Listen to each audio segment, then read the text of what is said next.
Somebody once told me that you were here for Jedi Alliance episode 128, where we're going to be talking about part 2 of our celebration blowout, including some of the stuff that I saw firsthand, so you don't want to miss this. Stay with us. Welcome to Popcorn Talk, featuring movie discussion, news, and interviews. Popcorn Talk. We talk movies. And now, here's Popcorn Talk's Jedi Alliance. Yeah! Hello, everybody. Welcome back to Jedi Alliance, a celebration of the greatest saga in film and pop culture. I am one of your hosts, the internet's Mark B. Donica. You can find me on Twitter at Mark B. Donica. So happy to be back. Thank you to Alexis Torres and Michael Young, the two people also sitting here in this room, do what we can, for holding down that fort last week. Michael. What's up? Where can the folks find you on Twitter and such? Everyone can find me at One Youngster. That is ONEYOUNGST. Hey! Alexis Torres. Hello, everybody. I apologize for the crappy noise that is coming out of my mouth. It's called my voice. But you guys can find me all over the interwebs at atorres890. That's ATORRES 890. Oh! So, Alexis, since you are feeling a little bit under the weather, please don't feel the need to constantly interject. Save your voice, because I know you've got another show later tonight. Yep, And we also know that you have the concert later tonight where she's going to be singing in front of thousands. Yeah. I am. Anybody see Fifth Element? That's me. Yeah, that's Alexis. So I'm gonna Mariah Carey it, and if you see random little cue cards come up, that's what's happening. Never better. So, y'all, I just got back from honeymoon, which involved going to Star Wars Celebration. Mm-hmm. Ignore the Aperture Science pin. I got that one for free. That's so cool. There was only one non-Star Wars thing there, and it was just a video game booth. But before we get into all of the celebration stuff, there was one piece of news that came out this week that didn't have to do with celebration, and I really want to talk about it because we preach this gospel here at Jedi Alliance. Better believe we it. preach the holy gospel that is Lost Stars. Oh, yeah. So we found out earlier this week that it is going to be receiving a manga adaptation, and it's going to be released, the first chapter anyway, is going to be released on May 4th. Who knew? Not that special of a day when it comes to Star Wars. Not really. Yeah, whatever. The only thing really is I was surprised that this didn't come out at Celebration. Yeah, that's kind of weird. Like, Claudia Gray wasn't there, so they may have wanted her to like make that announcement, but there was no... there was a Marvel Comics panel, but there wasn't really an anything else panel. So there may not necessarily have been a place for it, but I'm so stoked. I love the way Thane and Sienna look.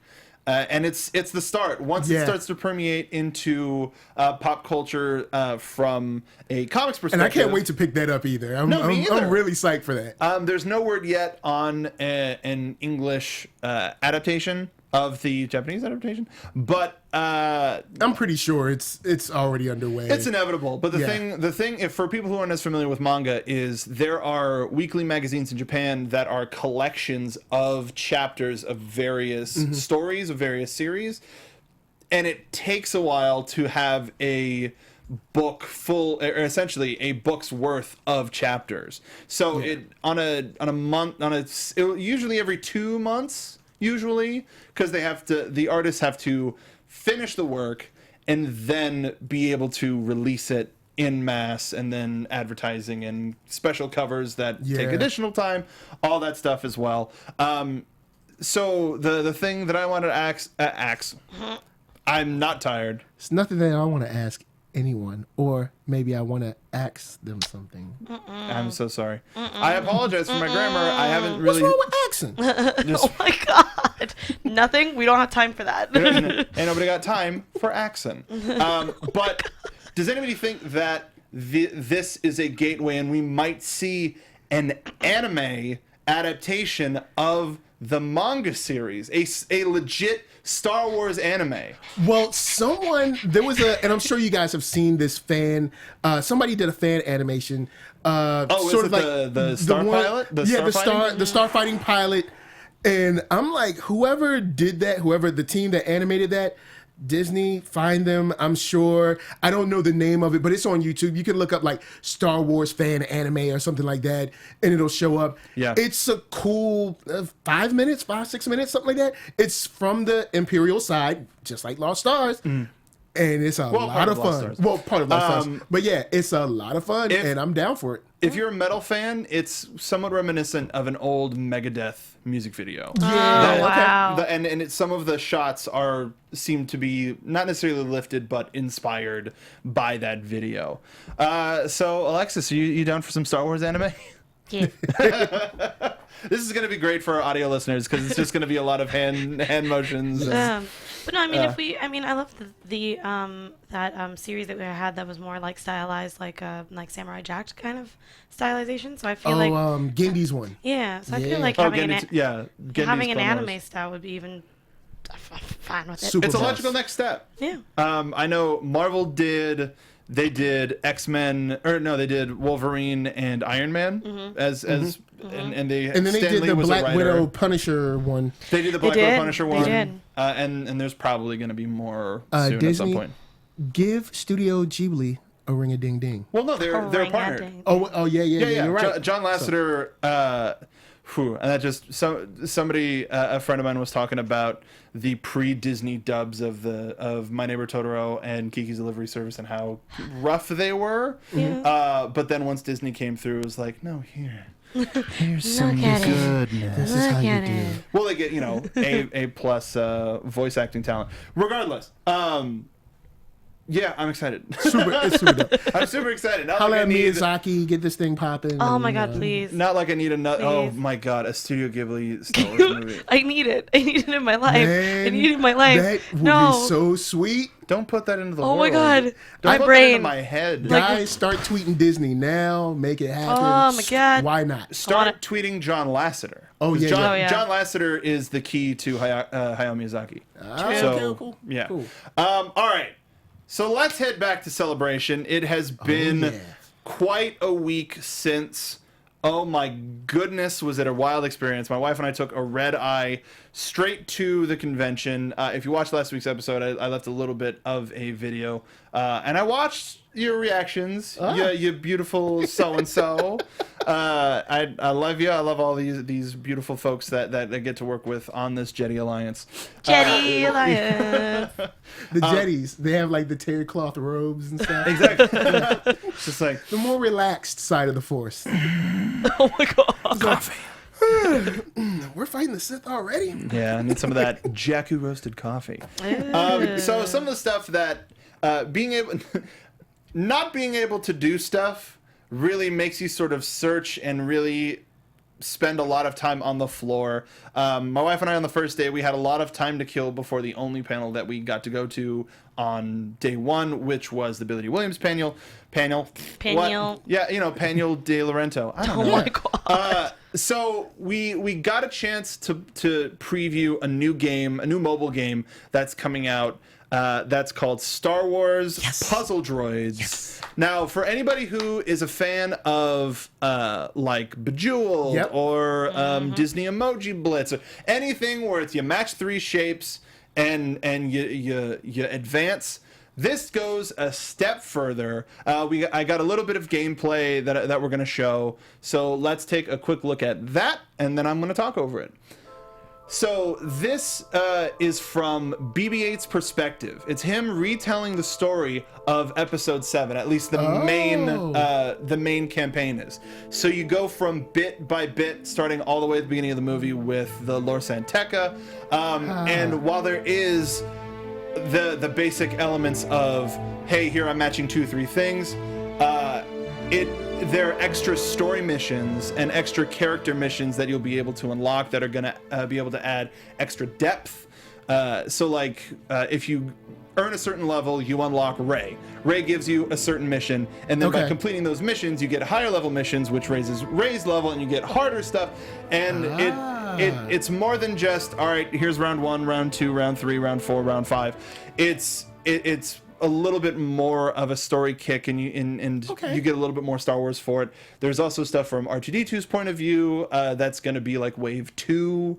But if you've played a tile matching game like this, it's super fun. You can pre-order, or you can pre-download it already on the Google App Store or the Google Play shop. So you can pre-order it, pre-download it, and it's going to be available really, really soon.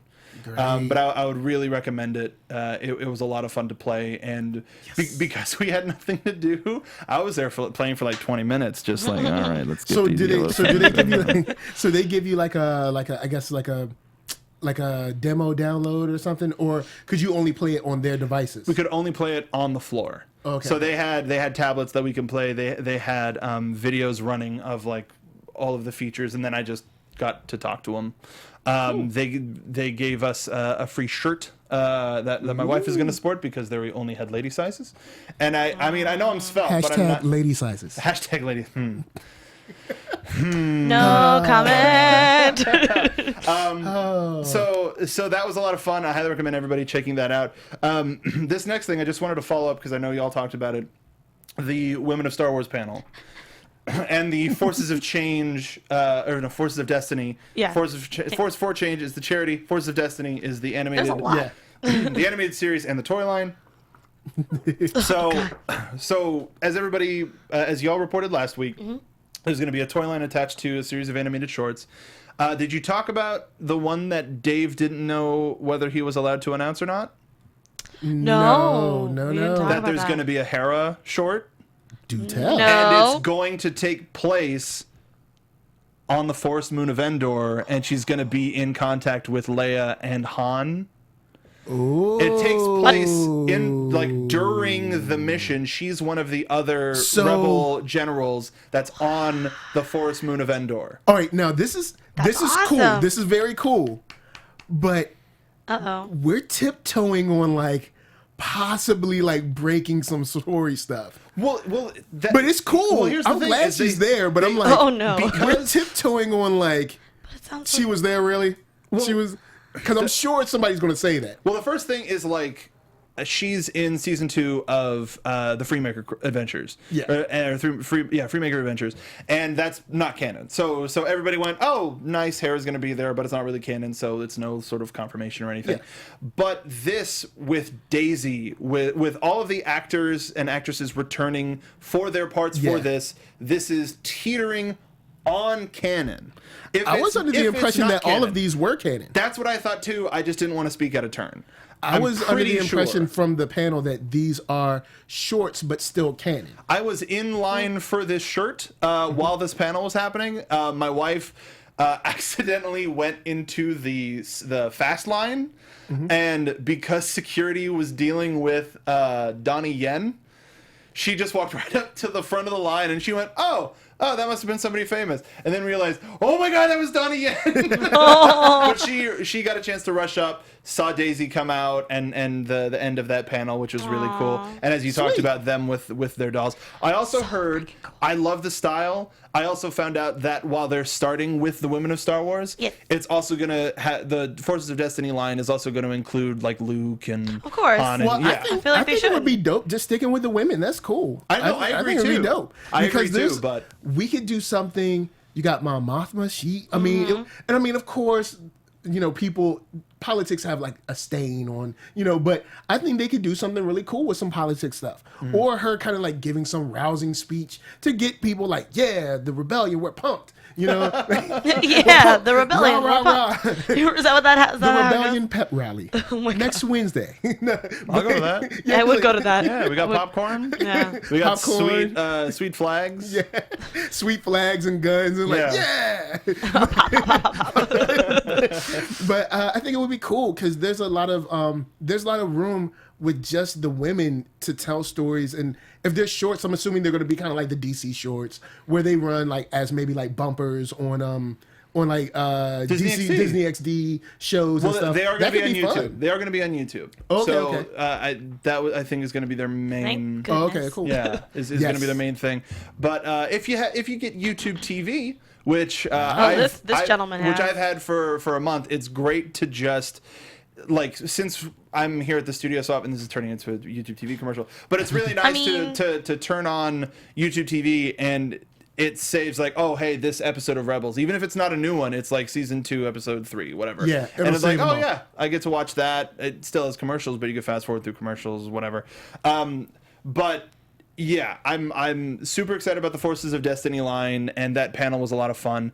For anybody who thought, oh, I wasn't there, I didn't get a chance to see anything. If you go to the Star Wars YouTube channel, they have the majority of the panels available to stream.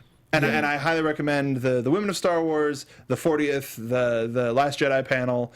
But somebody asked in the show in the chat that thing on the side. Dude, it's been a long 10 days. Hey man, what panels I got to attend? So I'll list those off right now. We got the Billy D. Williams panel, which was him and Warwick Davis. Learned a lot of amazing stuff about him. I did not know that he was a painter, and his stuff is so cool. He likes to paint a lot of jazz motifs, and it's really good. Like, I really want it. Like, how much is that? Yeah, because when you text me about it, my grandpa's like, "Oh yeah, I've known about that," and I was like, why haven't you shared the info? Why didn't you share with the class? Like, I had no idea. Like, yeah, I knew about that. No I was like, all right, Grandpa. I got a piece, you know, in the I thought he did. I was supposed to be like, we're gonna fight right now. This is what to happen. But no, he's always wanted one, but he's never had. I heard they're very expensive, which makes sense. So Friday was fun because that day I literally waited in line all day. I waited in line all day to get into the store to find out that they were out of stuff. Aww. To wait in another line. This shirt was made on demand. I wanted something with the 40th anniversary logo on it. Heck yeah. They had Oh. screen printers on site to print shirts, so I had to get this 40th shirt. That was an extra half an hour. And then to check out was an extra half an hour. Oh my God. And I only know that it was 35 minutes, and I know that because I watched 35 minutes of The Force Awakens. Oh my God. I got right past Chewie, we're home, and then I was like, oh, it's me. Jeez. But in terms of merch, it was really hard not to buy anything. I can imagine. And I still spent like $120. I got 2 shirts. I got a pack of pins because of your boy IG88. That's nice. right. He came in a 3-pack with Bosk and Boba Fett. Traded away Boba Fett because who cares? And I got Boba Fett. But I traded him for Grand Moff Tarkin, which I was super down for. And that's right. I was tooling around and I found this pin that is the last tour to Endor. It was limited of 2,000 around the world for Star Tours, and more on Star Tours in a second. But first, that's cool. Dude, I'm so happy I found that. I Yay. flipping love it. Highlight the Star Tours stuff was a highlight of my weekend. But Anthony Daniels had a panel with Warwick Davis, and they're both such huge showmen that they were competing with each other. Oh my God. Yeah, I watched a little bit of it. I was just like, same. you guys. Dude. I was like, what are we doing right now? Guys, chill. But it was cool. It was cool. Yeah, it was interesting. They ended up reenacting the I did like that. I did like that quite a bit. Yeah. And I never noticed the tongue thing until, like, I always thought it was, like, funny, but I never really thought about it until I was like, Ew. That's gross. it's like, pretty gross. yeah, he does have, like, a Warwick, tongue more moment. time. Warwick, more Warwick, give him I more really time. just wanted Mike to just have a handful of ice and be like, chill. We had standby for that, and then we bolted out of that and got into standby for the Battlefront panel. So now we're going to shift into talking about some Battlefront because that panel was amazing. Let's take a look at that trailer and we're going to talk over it because it's gorgeous. Now this did leak a couple days before. It did. But one of my favorite things about it is we got the confirmation that there's a story, and it's from the perspective of the Empire / First Order. Which I think at one point when Mark and I were talking about Battlefront, I don't know if it was any time during this podcast or if it was during a different podcast or something like that, but I definitely remember you mentioning, I would like to see Battlefront do something from the Empire's point of view. And I was like, Mark! He's like, yep. You called it, buddy. Yeah, dude. You did it. But the fact that the story starts on the day of the Battle of Endor, and with the Death Star exploding. And unfortunately, I didn't write down her name on my notes, but I know I tweeted her name. She does have a name? She does have a name. I couldn't find anything. They kept saying it. Iden Versio. Oh, awesome. Iden Versio is our lead. Her father has a huge history with the Empire. Was a former general, so she has a lot to live up to. Great. Oh God, and like the fact that they're playing with all of the worlds we know, the story is going to be canon. So this is. I hope that they meld in stuff that we've been getting from the books. Yeah. It just looks so cool. I don't understand where Clone Wars come in. I don't think that those that have anything to do with the story. But if we get anything from her dad, maybe that took place during the Clone War era. Yeah, maybe. Because you're looking at depending on how early he was in the military, he probably would have had to been around during that time, maybe. And if she's maybe mid-20s, 30s, maybe at the Battle of Endor, then the entire main saga is him being a father. So he probably fought in his prime in the Clone Wars. Now, is this going to link up with any of the Aftermath stuff, or we don't know? At this point, we don't know. The only thing that we do know... This might make me go back and try to read Aftermath again because I couldn't get through it. No, I know. Oh, hey, man. So, dude, there's too many books these days. Speaking of books, though, we did find out... I remember reporting on the show that there was a new book called Inferno Squad that was going to be coming out. It sort of had like a blank placeholder title. And a boss poster. And as they were talking about this, they said, you're going to be Iden Versio of Inferno Squad. And in my chair I was like, wait. There's a book called Inferno Squad. And it's going to be written by Christy Golden. Cool. Who's the writer of Dark Disciple. Yes, she is. And so she's going to be... The story is going to be about when Inferno Squadron was just forming and sort of cutting their teeth and becoming this family unit. Story. Damn it. Sorry. So they're going all in on this, and they showed in the trailer we saw a bit of Tatooine. There's a new planet that was like, you know what?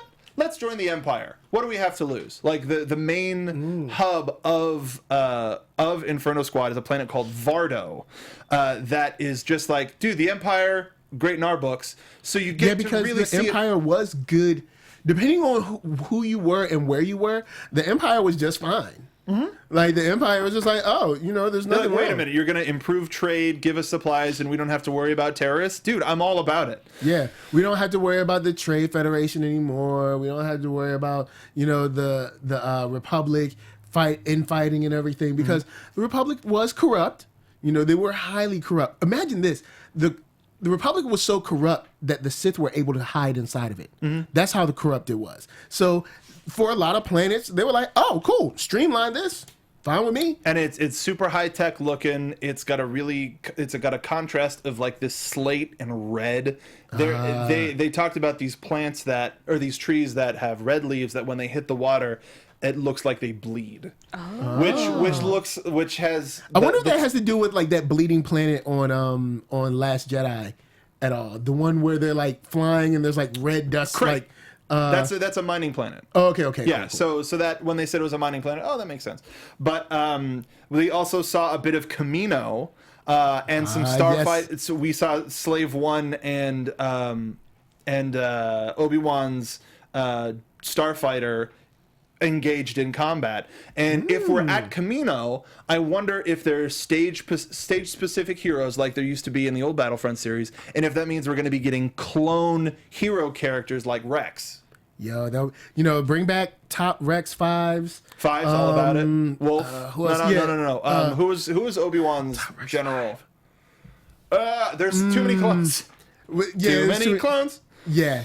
But that would be cool because Camino was probably the best part of episode 2. You know, that was probably the best. Like There's a lot of drama in there. Yeah, like, you know, the detective story of like Obi-Wan figuring out like, hold up, where is this planet? You know, who is Sifo Dyas? Huh? Yeah. Like, I gotta go there. And then getting there and be like, Cody, what? thank you, Cody, Hassan. yeah. Cody. Yeah.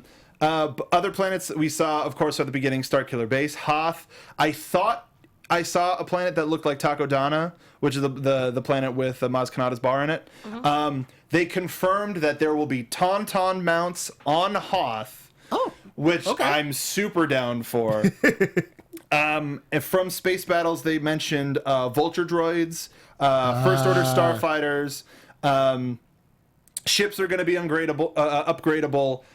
Heroes are going to be upgradable. Soldiers are going to be upgradable. And there are going to be classes again, like there were in the older Battlefront games as well. And then after the stream went off the air, so for those of you who watched the entire stream and went, oh, I know all of that, they showed us a video that's not going to be released for another couple months. That's a studio tour of Motive, which is one of the studios that's helping to do the single player campaign. And which a lot of people complained about not having in the first game. So they had assets that resembled Jakku. They had assets that reminded me of Skellig Michael. They mentioned new planets. Iden has a mini probe droid like the Seven Sister does in Rebels, because they needed to make the Rebel side has cute droids. The Imperial side has to have cute droids because you're supposed to help sympathize they have with these BT people. and Triple Zeros or whatever. Yeah, I mean, and also K2 or the K2 droids, while Murderbots are, you know, they're interesting in their own right. BT's crazy, but he's cool. The super interesting thing is in the trailer you hear the Emperor's voice on the bridge of a Star Destroyer, and I didn't, just sort of listening to orders, but we got a little bit more of a look from it in the video, and it looked like an Imperial Guard, but the face mask was projecting the Emperor's face. Wow. While it was talking. And have no idea at what point during the story it is, if it's like right before them getting onto the ground on the Forest Moon of Endor, or if it's something else where the Emperor had like extra messages for them or whatever. But a lot of really, really cool implications from Battlefront II. Man, do I want this game. It comes out this year. They're going to be doing a beta. They announced it. There's going to be more at E3, and we're trying to go. We're trying to go to the EA Play event so that we can give you some firsthand knowledge of the game. Yeah, you guys got your stuff. I know you got your stuff. I got mine. I got mine. And we're also trying to get press signups as well. Oh, yeah. Yeah, so that we can get a little bit more info for you, the viewer. Battlefront. Battlefront.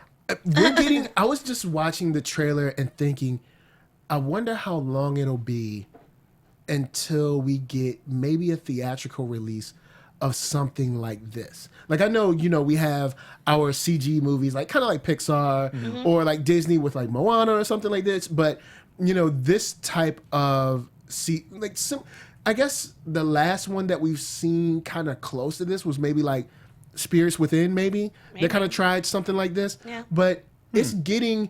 I know the eyes, there's still a problem with the eyes, because, as real people, we're always looking at other real people. So you can kind of look at the eyes and be like, something's not right. But just the look of it, everything else looks so real. Yeah. Like, I wonder how long it'll be before we get something like Battlefront, the movie, on the big screen. Like, I'm down for something like that. Sure. I know people are used to seeing CG as more of a child's kind of thing, but I think it's maybe time to try CG as something for adults again, or maybe, teens to adults, something that's not completely maybe geared for poop jokes and stuff like that. Even though poop jokes are cool, but poop jokes are so cool. but it's just, gonna be on your grave. Poop jokes are cool. Poop jokes are cool. Michael. But I think it could be cool on the big screen because it looked cool on my TV, and my TV is nowhere near. And it'll look good on your screen. 4K televisions if you have the PlayStation Pro or the Project Scorpio from Xbox or if you blast out all of your PC settings and play it on the highest, it'll look pretty cool. Because why not? They also mentioned a whole bunch of, or the last thing that I'll say is they mentioned a whole bunch of heroes. They do have a pre-order bonus already. If you pre-order, you get We just talked about that. You get but there is some silver lining to it. If you pre-order, you get costumes for Rey and Kylo Ren for The Last Jedi. So you don't get new heroes, you just get costumes for them. So it's not anything super new, but you just get Kylo's scar and Rey's new outfit and hair from The Last Jedi. So there was Darth Maul. They announced and confirmed Darth Maul, Luke Skywalker, Yoda, Rey, Kylo Ren. And I don't think they I would figure Jango because Slave One is in it. If not also Boba. I figure all of the heroes are going to be returning from Battlefront 1 and then a couple of more. But something that wasn't in the panel that I saw was that they are not doing a season pass like they did last year, where it was an extra $50-$60, and that would get you all of the extra heroes, all of the extra maps, all of this, because people didn't buy it. And then their numbers dropped off, and not as many people played it. I was one of those people. So now they're like, we don't want to... Like, they lost so much by having a paywall. Now they don't have it. And maybe they'll get a little bit... Hopefully people will come. And people stick around a little bit longer. Yeah. Yeah, I hope so. Yeah, I agree. Thank you, Alexis. You're welcome. I know you weren't too much part of that conversation, and No, I'm sorry. I was actually enjoying the talking, and I forgot that, I have a microphone. I on the should show. talk. Because I was enjoying it, because it was like Please an join information dump. Please join us. I loved it. All right. I'm sorry. So here's another one where I'm going to talk a lot. So at the end of the Rebels panel, I know y'all talked about the Rebels promo trailer last week. The fact that Dave A lot of episodes. Dave So Filoni many. dropped that it's going to be the last season of Rebels. Surprising, but not. Yeah. You know, like there's only so far that it can go, and it's reaching that apex to where who knows what can happen. But they showed us an episode. They usually show a two-parter to the crowded celebration, but they showed us an episode. And it was a part 1. It was about Clan Ren freeing a very valuable target to aid the rebellion and Mandalore. So it's a target that, and I'm trying to speak as generally as possible so that people don't get spoiled or this, that, or whatever. But the shot that we just put up is from the trailer, so it's not anything that's too spoiled. It like you just see Clan Ren and Ezra charging at something. It was very dramatic. There was some humor in it. Ezra being a total dork, as he is, doesn't know how to use a jetpack, which is pretty funny at sometimes. You know where I'm at with Ezra, so Yeah. And then the only other thing that I'll say, and we'll get on to the next topic, is a couple weeks ago when we talked about the preview for season 4, we showed that photo of a whole bunch of Mandalorian helmets, just death seemingly, just a whole bunch of empty helmets and armor. We find out what that is in this episode, leading into part 2. It is very sad. okay. I mean, I didn't think it was going to be a happy thing. Sad. We had a party. They're all... it might have been like Mandalorian graduation. And they were like, yeah. Yeah, okay.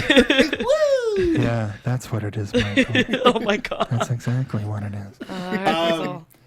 And did anybody notice how the trolling that Dave Filoni did? Did you talk about it on we the did show? for a little bit. We didn't talk like about a small amount. All right, then never mind.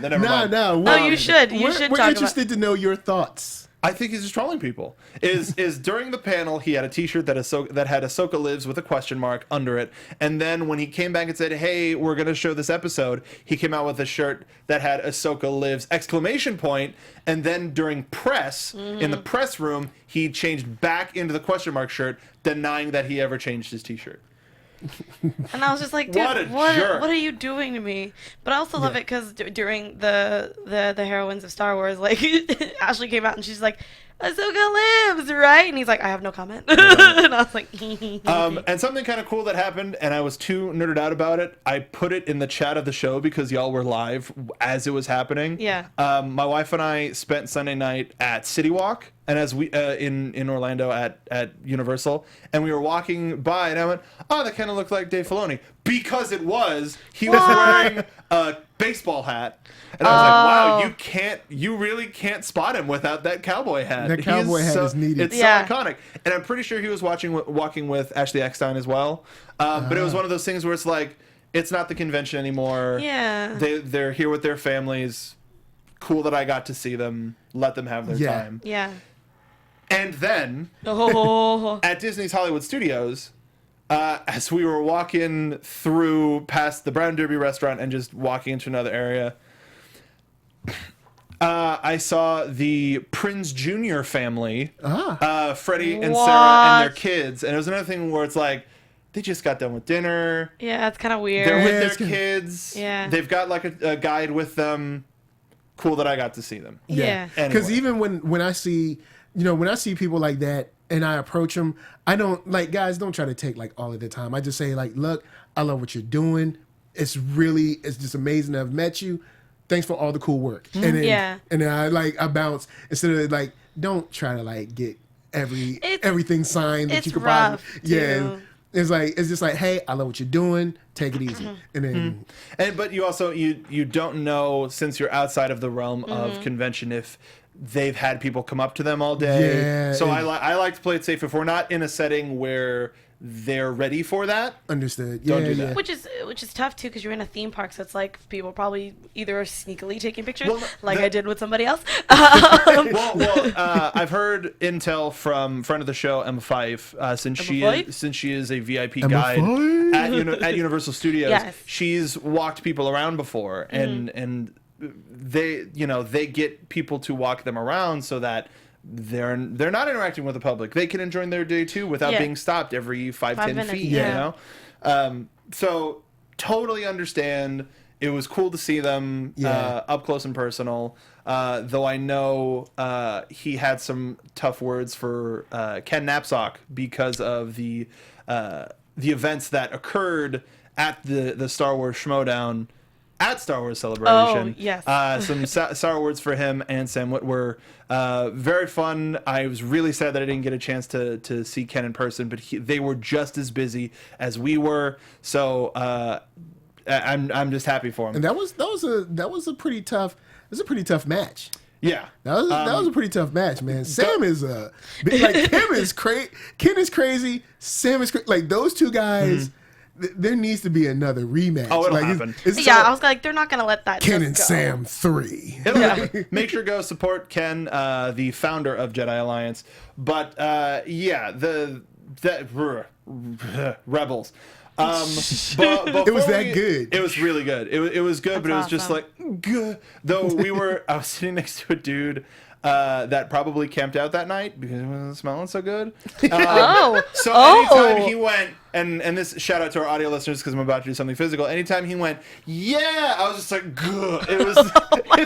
Anytime he raised his arm, I was just like. But that's like con. The funny thing is, all you got to do is carry your stick around with you and reapply. Hey man, the funny thing is, I've been thinking for a long time. I need to do a video for my viewers of how to pack for a con. And this, I guess maybe we should look. Just you have to there's certain things, just hygiene, man, because you're gonna be out there. You're gonna be walking a lot. Yep. At any con, you're probably gonna walk. You're probably gonna put in 2 miles of walking. Yeah. Maybe if not more. You're going up and down the steps. You're all around. It's hot. People are close. You wanna be fresh. Especially if you're going to be talking to somebody, like if you're coming in for a signing, you don't want to be like, hi, or hey, coming in for a hug, and you're like, because you want to have a fresh scent. I mean, you can find it on the internet or talk to anybody. Like Neil and I went to WonderCon, and if you're a cosplayer, it gets hot depending on what you're doing. So Neil and I have our fiance and I have a thing. It's like deodorant, Band-Aids, water. Yep. Those are the three things. Band-Aids, what are you doing? For me, because I'm a woman, I need stuff for my toes and for heels or whatever. Yeah, because but I mean, same thing for him because he's wearing either Converse or something. See, with me, my first thing is look, I know they're not the most stylish, but you need to get like some of those like New Balance or Asics. They're not the cool shoes, but they are comfortable. They're comfortable because you're going to be walking. No, I know, and that's but like, women can't. Well, I mean that depends. Like clearly, if I'm just like in my thing, I have the Converse 2 that has the insole already in them. My wife does the fit flops. Hey man, those are because awesome. they're thick and they're comfortable and they tone the calves. No, correct. So going from here, but as we transition, Alex G says Knapsack has a kick-ass podcast called Force Center. Not only Kid Knapsack, but Joseph Scrimshaw. Yes. They run Force Center and they update weekly like we do.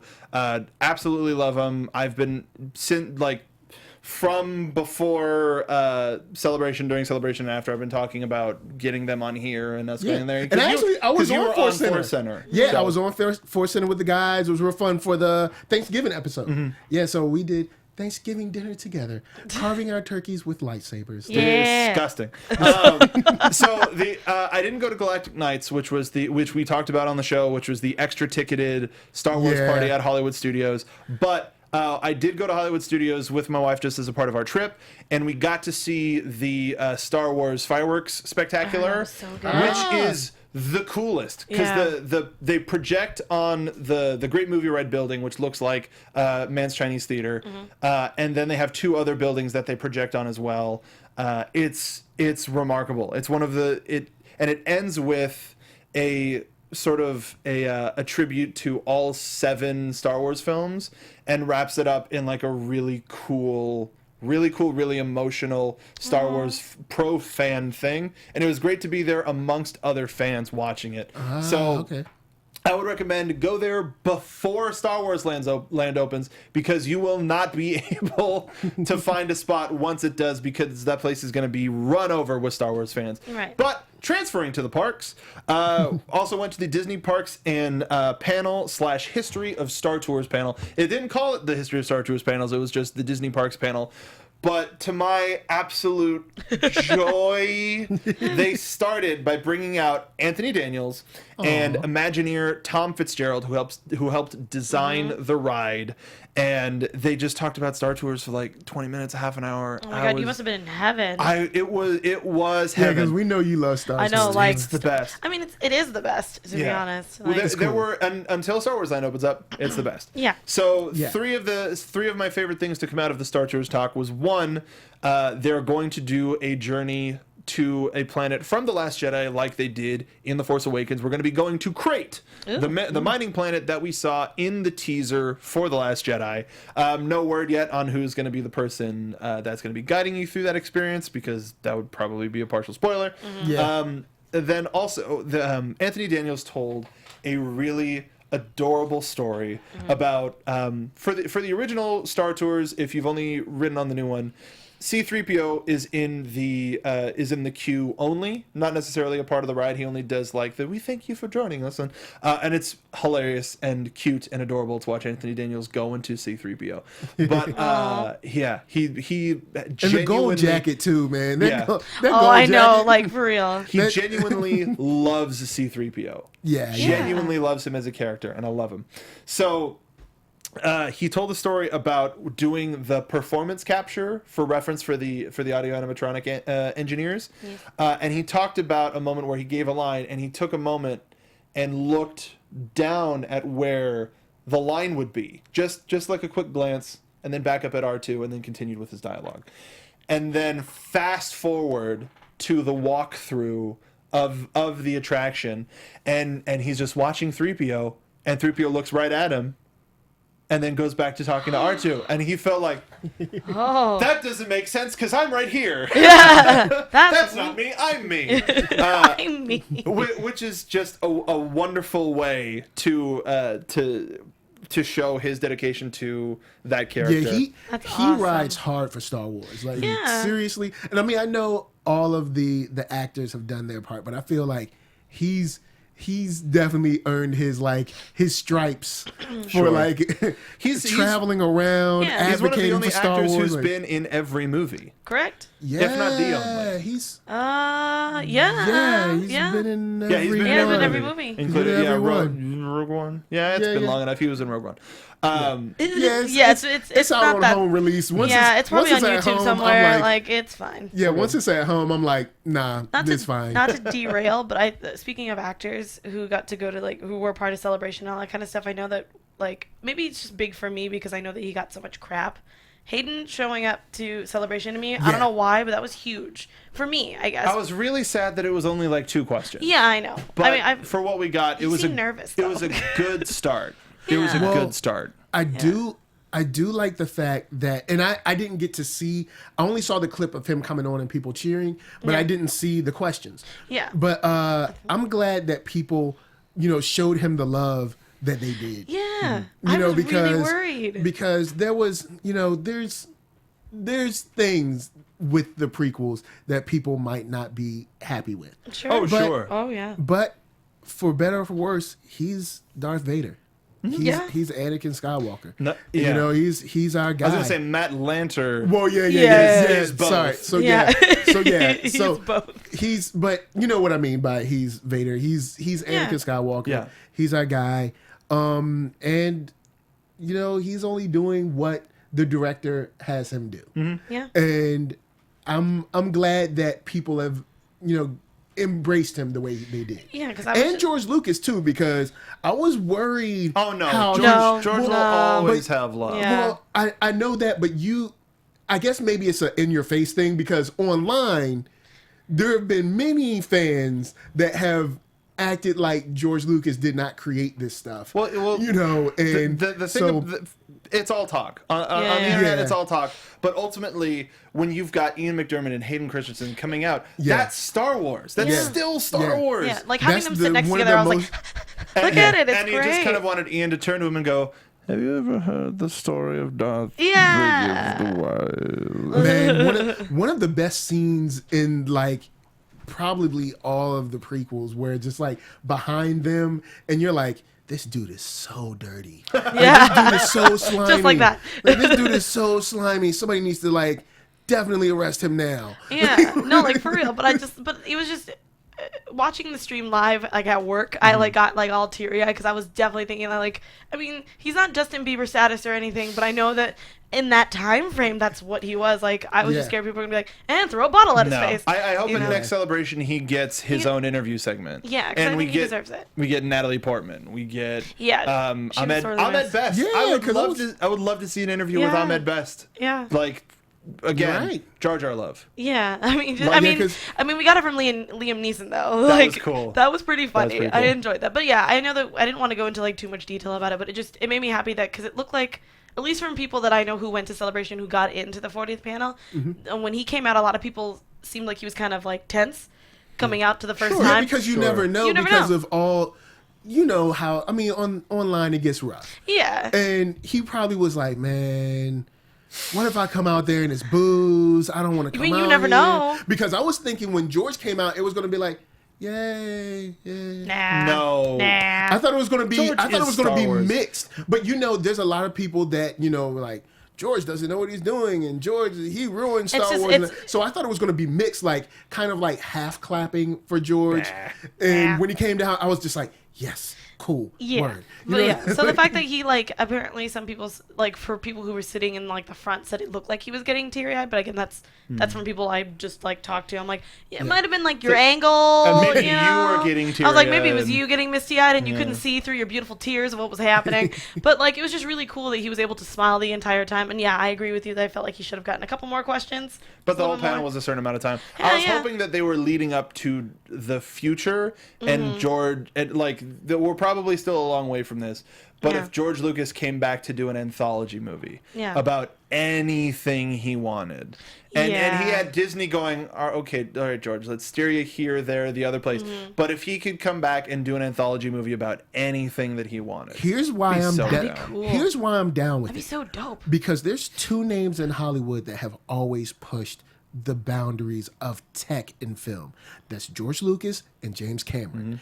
George Lucas, say what you want. You can go back to the prequels now and be like, you know what? These effects still look pretty solid. We're years and years past, and it's still kind of okay. I agree. For this to be as old as it is, it kind of still looks good. Yeah. So I'd be down for that because I know that, one, this is his baby.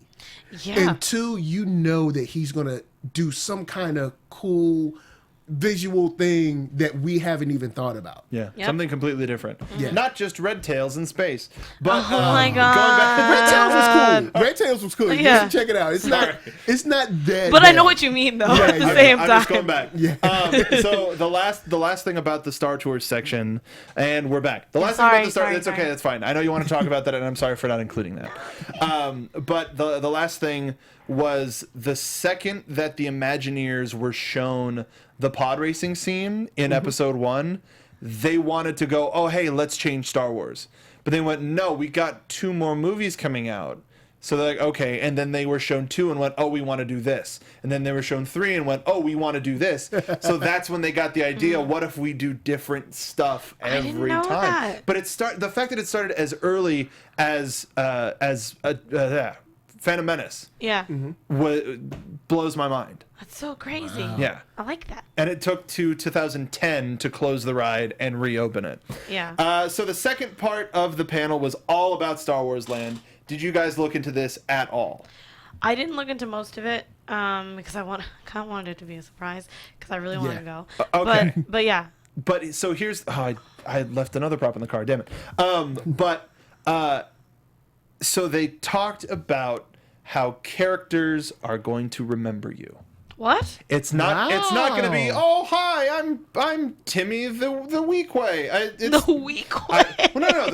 I know, but Yeah, raise this money. it's okay. his name is Timmy. Timmy the weak way. And he's got a giant hat. It's like, hey, Timmy, you got a regular name, don't you? Yeah, seems a little, Star Wars. seems a It's little supposed to have a regular, regular sir. So I totally forgot I had a video for this. So before we go into it, let's take a look at, my God, this so funny. look that into the early design stages of. Oh, I did see this. Never mind. Yeah. Well, this is the start. But so Yeah. take a look.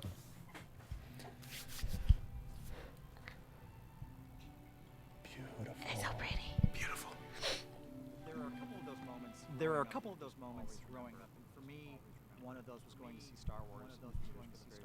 Got a little bit of an echo, Neil. Journey to a world that felt so different and so unique. What happened? Just turn down the computer one. The very first There kind you of go. movies that I and a lot of the people in my generation were making in our heads as kids was in that world of Star Wars. We were using X-Wings and we were using action figures. That was the way that I was making movies in my head when I was a kid.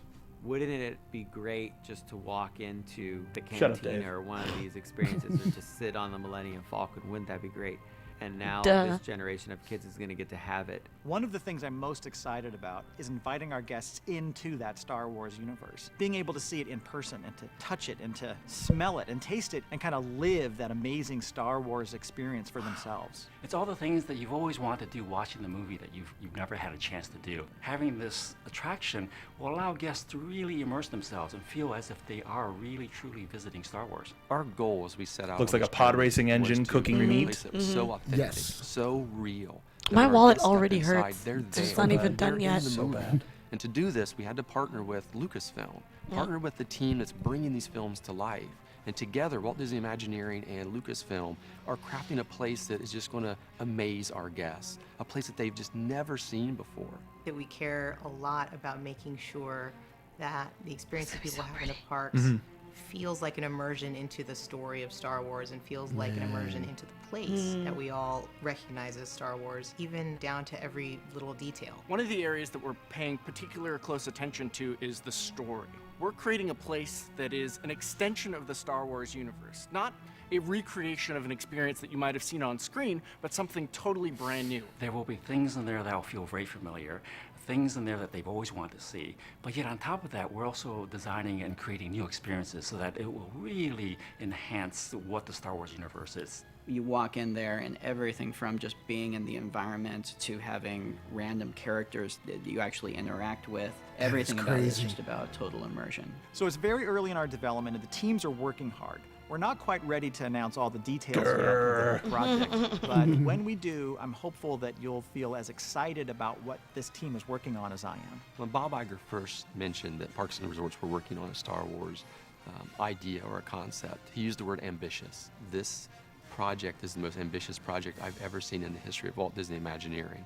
That it is on a scale that is unprecedented. I don't think that anyone can imagine the level of love and the level of thoughtfulness that has gone into this. And I think people are going to be so amazed. It's going to feel so real. I think it's going to be incredible. Oh boy. Yeah. Oh boy.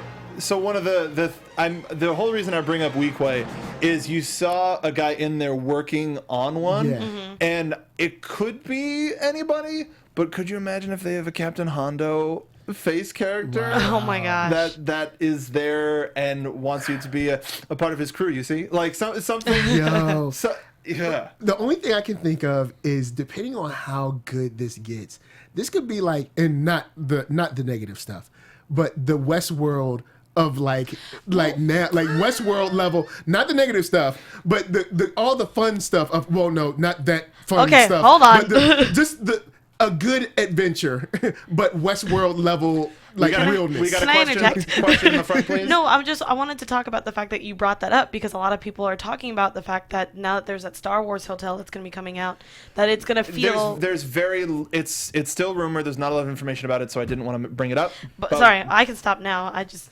We're really low on time, so Yeah. so I'm gonna speed through some of the stuff that happened in this panel. They mentioned some like RPG elements where characters are gonna remember you. You can join the Resistance, Smugglers, or the First Order, to the point where you might have people in town looking for you. So how so? Wow. So I figure the way that it's going to work is I've experienced the Magic Band over the weekend that has all of your information in it. You have a profile, stuff like that. So when we were on It's a Small World, there's no scanner, no nothing. We didn't have fast pass, whatever. We were just on the ride, and as we were leaving, there was a screen that said, "See you next time, Mark and Andrea."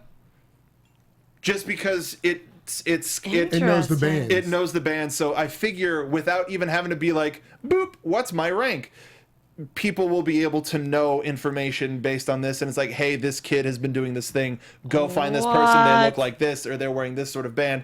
Go find them. Or just have people on the street going, hey, I'm looking for this person. Has anybody my seen God. So, like, imagine the sweetest game of laser tag ever. Yeah. Like, the They sweetest mentioned- possible They game. mentioned that there's going to be uprisings in the streets, Yep. fights of that nature. It's Yo. a world. I told you, world my where- wallet already hurts, and it hasn't even finished yet. It says it's a world where choices matter and you can build up a reputation. They didn't mention if that's visit after visit, but Right. at least while you're there. I'm hoping it's visit after visit. I hope so too. Yeah, because I feel like if that'll someone who be- does that, maybe if they hit, like, I would love to see if someone was like their 100th visit, like something just enormous happens to them their Yeah. entire day. They're at So the park. Pablo Hidalgo was on the panel, and he mentioned that this place exists. This is a place in the Star Wars galaxy. They have the star map, and they're determining where this place is. And they didn't say where, but they said that its location has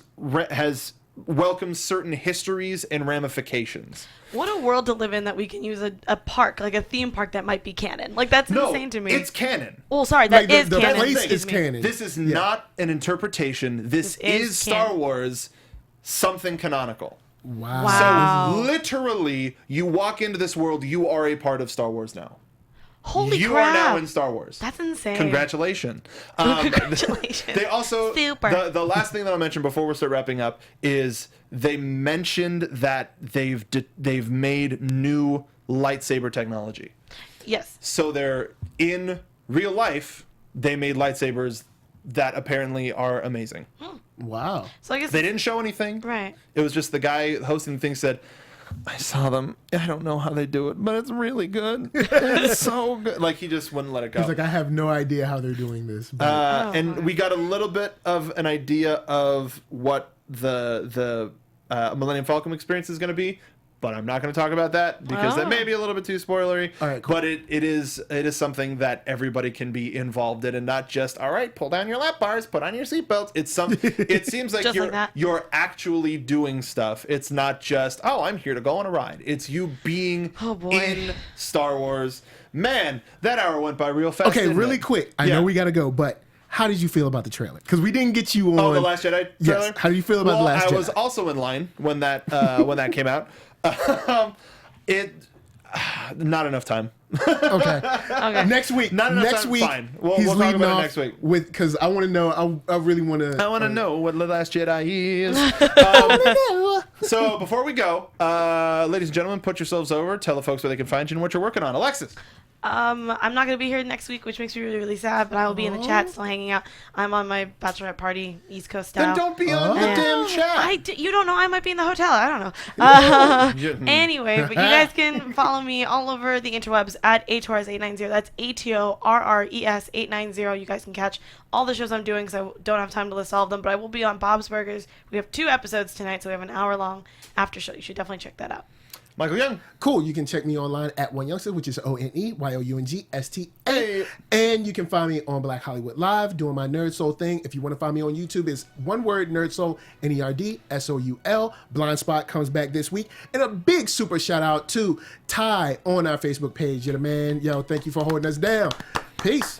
And I'm the internet's Mark B. Donica. You can find me on Twitter at Mark B. Donica. You can find all of us here at Jedi Alliance Pod on Twitter. That's where you can find out if you're a fan of the week, as well as fun streams, fun pictures. More. That's where you can find me live tweeting stuff from Star Wars Celebration. And if you want to know anything more in depth about my experience at Celebration or at Hollywood Studios with Star Wars stuff, ask me on Twitter at Mark B. Donica, and I'll respond to you directly, please. Follow all of us here at The Popcorn Talk on Twitter. Thank you for joining us, because many Bothans died to bring us this information. From producers Maria Menounos, Kevin Undergaro, Phil Svitek, and the entire Popcorn Talk Network, we would like to thank you for tuning in. For questions or comments, be sure to visit popcorntalk.com. I'm Sir Richard Wentworth, and this has been a presentation of the Popcorn Talk Network. The views expressed herein are those of the hosts only and do not necessarily reflect the views of the Popcorn Talk Network or its owners or principals.